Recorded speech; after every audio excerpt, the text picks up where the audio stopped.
Greetings, brothers of Delta Upsilon. Brother Blake Polieski asked me to comment about the early beginnings of the chapter. My name is Neil West, and I was the chapter president at the installation in 1961. My former roommate, Stuart Leagard, had a death of a close acquaintance this past week, and hence an emergency quick call from Blake is recruiting me to speak today.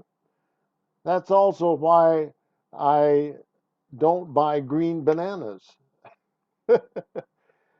Fred Mitchell from the Ripon DU chapter was sent to UND in 1959 to help with the colonization of a new fraternity. UND Dean of Men Charles Lewis had made a list of students who had not pledged during the fall rush season.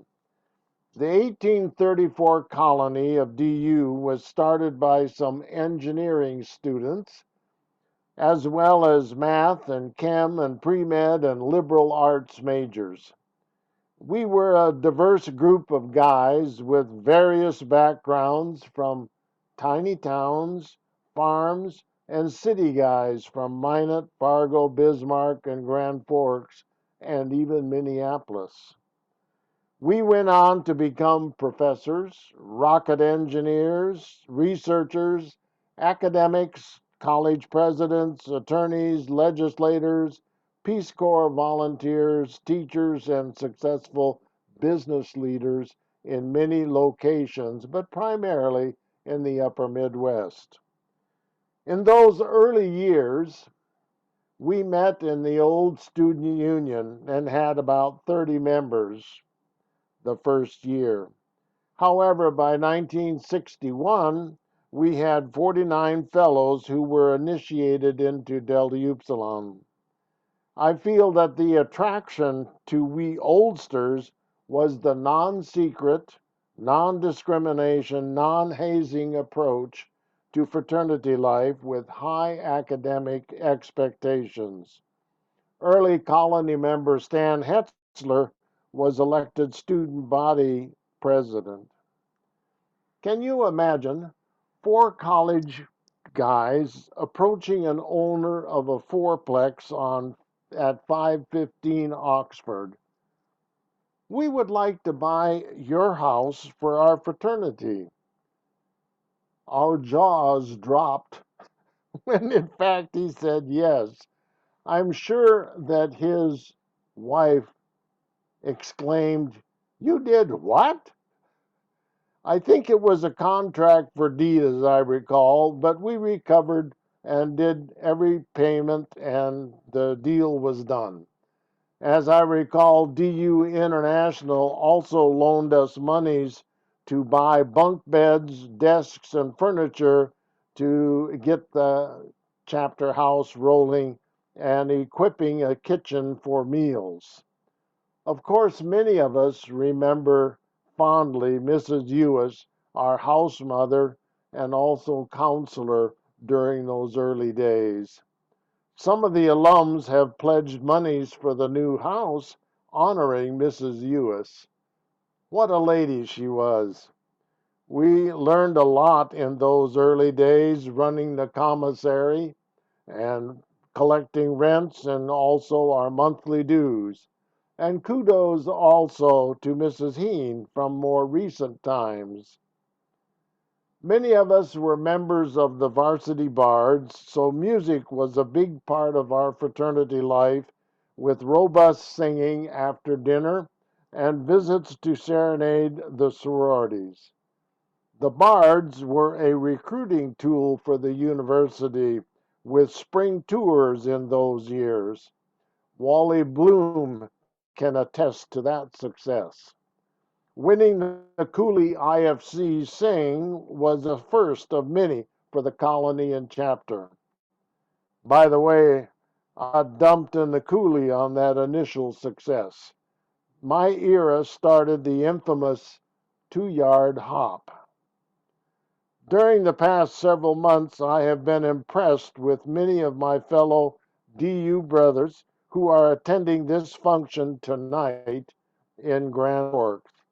I'm sorry that I could not be there in person for this 60th anniversary event. What an outstanding group you have matriculated through UND and DU over the decades. You should all be very proud of your accomplishments. Congratulations to Brad Offit as chapter advisor, along with the current chapter members, on a very successful fall rush. The North Dakota chapter has provided a number of leaders at the national level for our international DU fraternity. Brothers Derek Dunham, Rod Kirsch, Russ Grundhauser, and of course Lynn Luckow, who just completed his tenure on the board of the directors for the international fraternity. I am in awe of the chapter alumni who have stepped up for this current project of building a new chapter house. They are just plain awesome and generous in their time and talents. You are the creme de la creme, and I applaud you.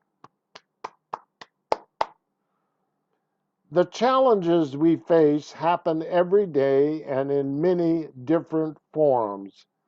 Delta Upsilon has provided success to me and many others who have gone on before us. I am saddened that some of my colleagues from the early years are no longer with us on this planet. However, their leadership has brought us to this day. Remember to thank those who have touched your life in some way along your journey. I am reminded of a quote from Chester Fritz, whose name graces several buildings and scholarships at UND. He said at a dedication, "I like to give while my hand is still warm." Life is a series of many small journeys. Have courage and continue to step out and lead. Imagine the culture shock to a naive greenhorn kid from New Rockford traveling to Turkey as an exchange student in 1961, or having the honor of meeting Maxwell Upson, the major donor of the Upson Hall for the engineering school. I was a recipient of an Upson scholarship.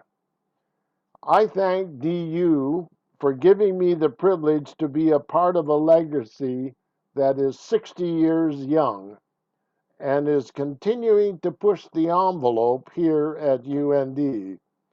You are building the future for DU and UND. Remember, the road to success is always under construction. Dikaya Yupatheka, Justice Our Foundation. Keep on rolling, fellas. I still say, go Sioux. My golf towels are emblazoned with the old Sioux logo. Thank you and have a great weekend.